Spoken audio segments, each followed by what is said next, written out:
Bem, pessoal, vamos de BTC no fim de tarde desse sábado, 17 de setembro. Agora na Espanha são 17 horas e 37 minutos. No Brasil ainda são meio-dia e 37, né? Comecinho da tarde.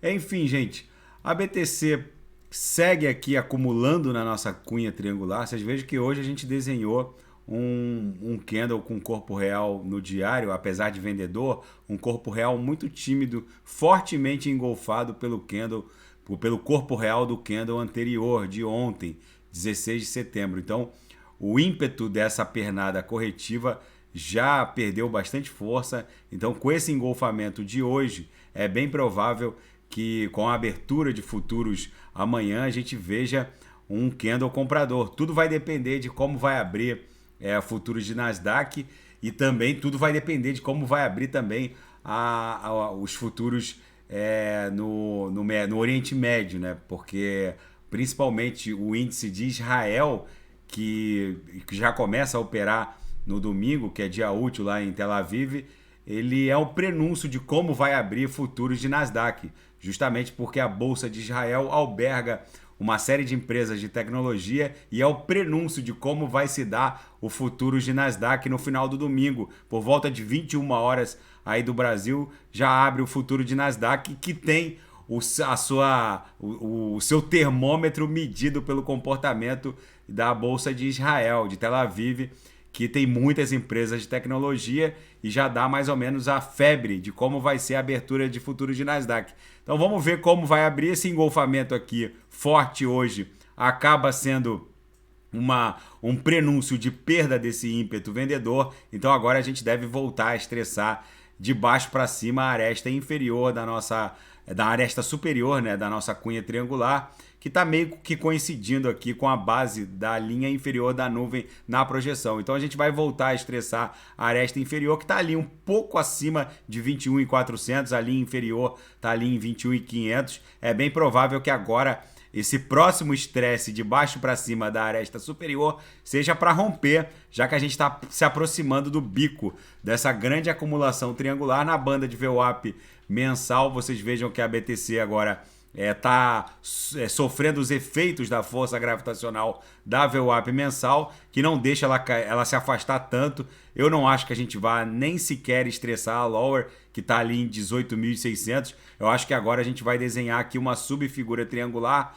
para voltar a ficar orbitando aqui em torno da VWAP mensal, que está em 20.300, para depois voltar a estressar a upper. O engolfamento promovido pela grande banda de VWAP mensal do mês 6 segue vigente, tanto é que a lower aqui está em 18.700 e pouco, e a lower da grande banda de VWAP mensal do mês 6, que está engolfando a do mês 7, a do mês 8 e a do mês 9, que a gente está desenhando, tá ali num patamar de 15.800, que eu acredito que a gente não vá nem sequer chegar perto desse patamar, promovendo esse amplo engolfamento que pode ser um repeteco desse padrão comportamental aqui do grande engolfamento do mês 5 de 21, que engolfou a banda do mês 6, do mês 7 e acabou desenhando o fundo da nossa história correcional de 2021, levando a BTC para o all-time high em 69 mil. A gente segue aqui basicamente orbitando a VWAP mensal, que está ali em 20.300. O nosso gráfico das VWAP segue desenhando um grande triângulo que provavelmente agora vai ser estressado de baixo para cima, a aresta superior, para eventualmente buscar aqui a VWAP anual, que se confunde com a base dessa camada congestional. No intraday, a BTC foi um reloginho, está sendo um reloginho hoje. Estressamos a upper, voltamos para a VWAP. Estressamos a lower, voltamos para a VWAP. Todos os sinais ofertados fecharam rapidamente, justamente porque ela está bem previsível. Aqui, ó, há pouco tempo atrás a gente voltou a estressar a lower e voltou rapidamente para a VWAP. Agora a cotação a 19.917, está agora orbitando a VWAP no intraday.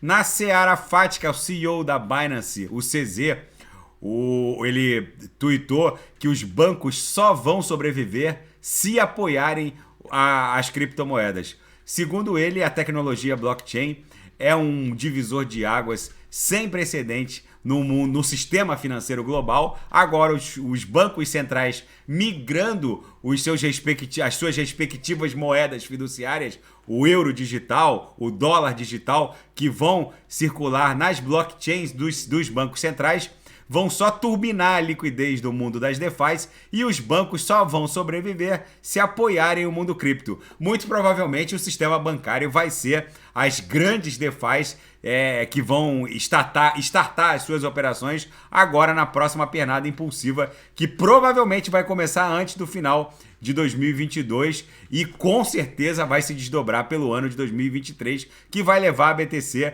para um alvo acima de $100 mil. E o custo de se atacar a rede BTC, controlando mais de 51% da força computacional do hash rate, sairia muito caro, o que inviabilizaria uma tentativa nesse sentido. Segundo esse engenheiro de software, o Vladislav Sopov, ele afirma que hoje, no hash rate atual, atacar a rede BTC para assumir mais de 51% do hash rate da rede custaria $752 mil por hora. Mas há um grave problema nessa tentativa. Primeiro, a arquitetura do protocolo da BTC não admitiria um ataque desse através de uma pool. Teriam que ser várias pools, já que o sistema, a arquitetura desse hash rate da BTC se autoprotege. Segundo, um eventual ataque desse aumentaria absurdamente a dificuldade por bloco, levando esses $752 mil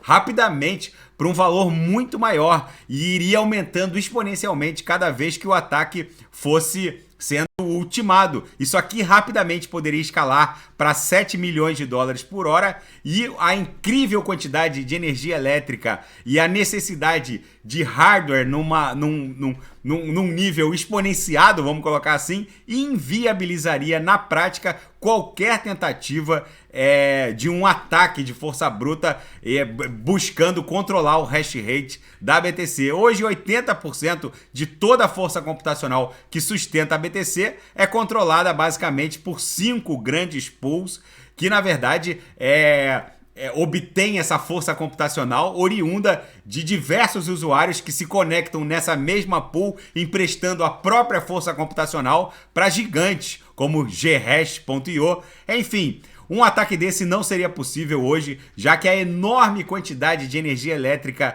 a ser disponibilizada por um eventual integrante do sistema tentando atacar não viabilizaria esse ataque, a não ser que um Estado soberano efetivamente estivesse envolvido nesse ataque. Mesmo assim, a arquitetura da rede não permitiria tamanho crescimento exponencial da dificuldade por bloco. Até um Estado soberano teria dificuldade de patrocinar um ataque desse sem comprometer a própria segurança do próprio sistema elétrico desse país que patrocinasse uma bizarrice dessa. E a Dogecoin vai se consolidando como a segunda maior criptomoeda Proof of Work do planeta. Depois da fusão da Ethereum e a migração do consenso Proof of Work para Proof of Stake, a Dogecoin, que nasceu como uma meme coin para monetizar posts de qualidade no Reddit, agora é a segunda maior criptomoeda Proof of Work do planeta. E na seara geopolítica e finanças internacionais, o Banco Central Europeu bateu o martelo e contratou a Amazon e outras 4 gigantes para criar um protótipo de euro digital rodando em blockchain. A Amazon vai liderar um grande projeto que vai criar esse protótipo de euro digital rodando em blockchain, junto com o CaixaBank da Espanha, que é um outro gigante bancário aqui da Espanha, mais 3 instituições, uma italiana. Enfim, eles vão liderar a criação desse protótipo do euro digital. E o que a vitória de uma coalizão de partidos de direita da Suécia significa para a Europa? Para quem não sabe, a primeira-ministra sueca admitiu a derrota dos partidos de esquerda. A Suécia que era o ícone do esquerdismo aqui na Europa, agora devolve o poder para os conservadores, para a direita. Lembrando que dentro dessa coalizão de partidos de direita que ganharam as eleições na Suécia, existem partidos de extrema direita. A Suécia, ela historicamente tem servido como uma espécie de canário numa mina de carvão para a Europa. Para quem não sabe, os mineiros de carvão mineral do século XIX levavam um canarinho numa gaiola, porque se houvesse algum problema na oxigenação do ar, o canarinho seria o primeiro a desfalecer, dando tempo para os mineiros conseguirem sair dos veios cavernosos de mineração de carvão mineral na Europa no século XIX. Então o canário numa mina de carvão é uma espécie de teste, de grande laboratório, vamos colocar assim, para a Europa Ocidental. É o que a Suécia significa historicamente para toda a Europa Ocidental. Então tudo que a Suécia passa, em algum momento o resto da Europa Ocidental vai passar. O esquerdismo era a força ideológica política dominante na Suécia e agora sofreu um baque. O que gerou toda essa reversão ideológico-política nas forças políticas da Suécia? O aumento brutal de assassinatos, tráfico de drogas, crimes de gangster, misoginia, crimes contra a honra, tudo isso chegou a permitir que a Alemanha classificasse a Suécia como o país nórdico mais perigoso da Europa. E agora os conservadores reassumindo o controle das forças políticas na Suécia, vamos ver como isso vai se refletir no resto da Europa Ocidental. O fato é que vem uma política anti-imigração forte vindo da Suécia e que pode acabar inspirando outros países. Vamos ver como isso vai se desdobrar. E o custo de vida da classe média no Reino Unido está ficando cada vez mais caro. Está cada vez mais difícil integrar a classe média no Reino Unido.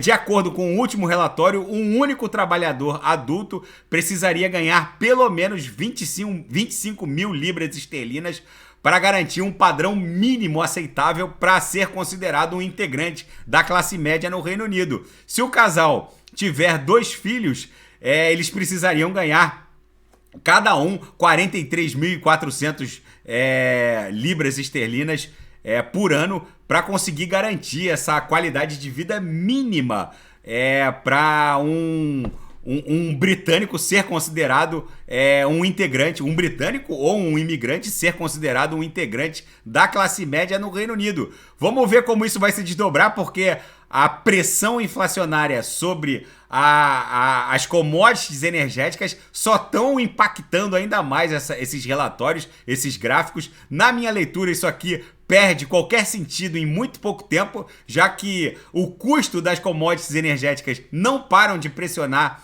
a inflação não só no Reino Unido, mas também na zona do euro. Vamos ver como isso vai se desdobrar. E na Alemanha, os clientes irritados com a explicação das concessionárias de energia elétrica simplesmente tornaram inviável qualquer serviço de atendimento ao consumidor na Alemanha. Alguns se tornam tão agressivos que os atendentes chegam a ficar em prantos. Ou seja, gente, o governo alemão vai acabar tendo que promover um grande subsídio também para os consumidores de energia elétrica alemães, justamente porque não tem mais como sustentar. Hoje eu recebi a minha conta de energia elétrica aqui na Espanha, passou de 390 euros, a última conta tinha sido 386 euros. O fato é que um integrante ordinário da classe média europeia que conseguia prever os seus custos de vida com absoluta segurança e previsibilidade, hoje ele não consegue prever mais quanto vai ser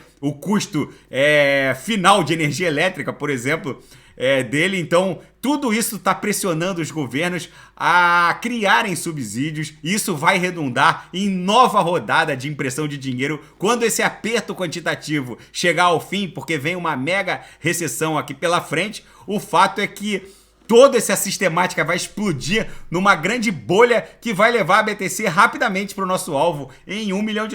Na verdade, todos os fatos estão confluindo para que a BTC alcance o objetivo inicial da sua pernada expansiva de $1 milhão, o que vai acontecer entre 2026 e 2027. Vocês vão lembrar desse vídeo. E toda essa crise geopolítica, financeira, internacional, esse clima Mad Max de fim de mundo apocalíptico tá só turbinando para quando esse aperto quantitativo startado pelo Banco Central Norte-Americano Fed terminar, tudo isso exploda para levar a BTC em direção a $1 milhão.